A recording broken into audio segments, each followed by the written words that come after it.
मोदी कौन है? उसने जम्मू कश्मीर के अवाम का छीना है, ये हक वापस लेकर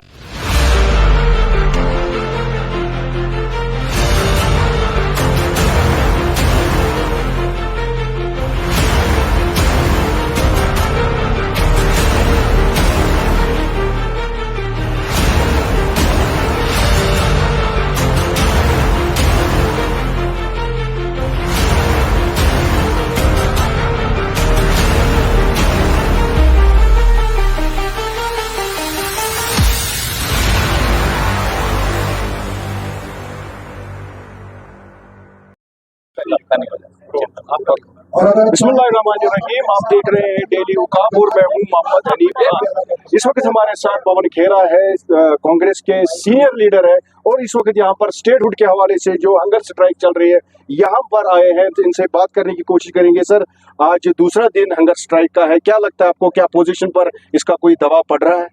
पड़ेगा दबाव। ये हमारी पार्टी का इतिहास आप जानते हैं, अंग्रेजों पर भी दबाव पड़ा था, तो मोदी कौन है? दबाव पड़ेगा और दबाव में आ रहा है।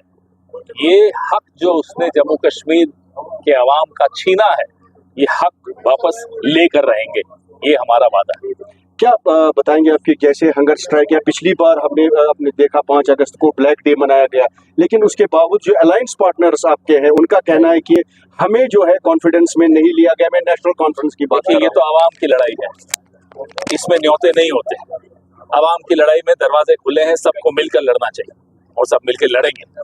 तो जैसे राहुल गांधी ने एक बड़ा खुलासा किया है कि वोट चोरी को लेके, जिसमें ये बताया गया है कि प्राइम मिनिस्टर जो इस वक्त है वो चोरी के वोट से बना हुआ, क्या कहेंगे? ये गैर कानूनी प्रधानमंत्री, क्योंकि ये चोरी करके मेरा और आपका वोट चुरा के प्रधानमंत्री बने। चोरी करने के बाद भी सिर्फ 240 सीटें आई। सोचिए, अगर चोरी करने का मौका नहीं मिलता तो ये 100 से नीचे खत्म हो जाता।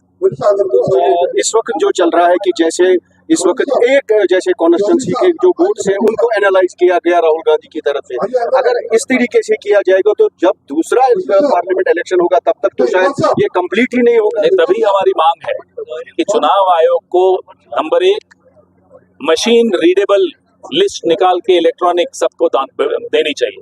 खोल दो दरवाजे, क्यों बंद रखे? चुनाव आयोग ने एक नया कानून बना लिया कि 45 दिन में सीसीटीवी फुटेज पोलिंग सेंटर्स की बंद कर दे, खत्म कर देंगे। क्यों खत्म कर देंगे? वो सीसीटीवी फुटेज ही तो सबूत होगी।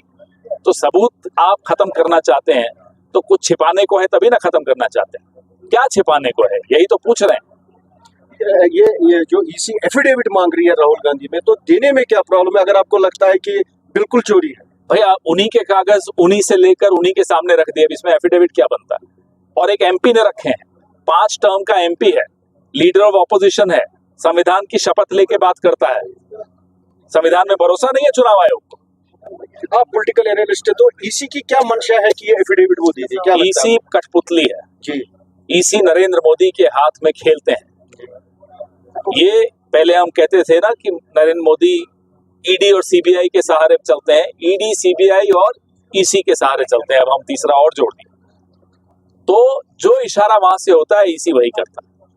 यहाँ पर इस वक्त जो सीएम है वो ये कह रहे हैं कि ड्यूअल पावर सिस्टम है, मुझे काम करने नहीं दिया जा रहा है, जबकि उन्होंने यूटी में इलेक्शन लड़ा था। क्या आपको नहीं लगता जिस तरीके से कांग्रेस ने भी यूटी में इलेक्शन लड़ा था, क्या उनको नहीं पहले ये पता था कि पता था चुनाव लड़ना जरूरी था? अच्छा है हम सब जीते, लेकिन जो परेशानी है वो भी सबके सामने है।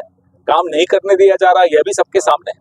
वहीं पे गवर्नर कह रहे हैं कि मेरे पास सिर्फ पुलिस है और कुछ नहीं।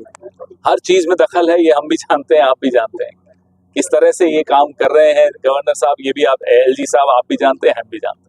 ये थे हमारे साथ पवन खेरा, जिन्होंने ये कहा कि हम भी जानते हैं और आप भी जानते हैं किस तरीके से यहाँ पर काम किया जा रहा है। मजीद स्टेटहुड को लेके यहाँ पर इस वक्त हंगर स्ट्राइक चल रही है और शायद 21 के बाद और कोई प्रोग्राम तश्कील देने की बात की जा रही है। मजीद अपडेट्स के लिए आप देखते रहिए डेली का।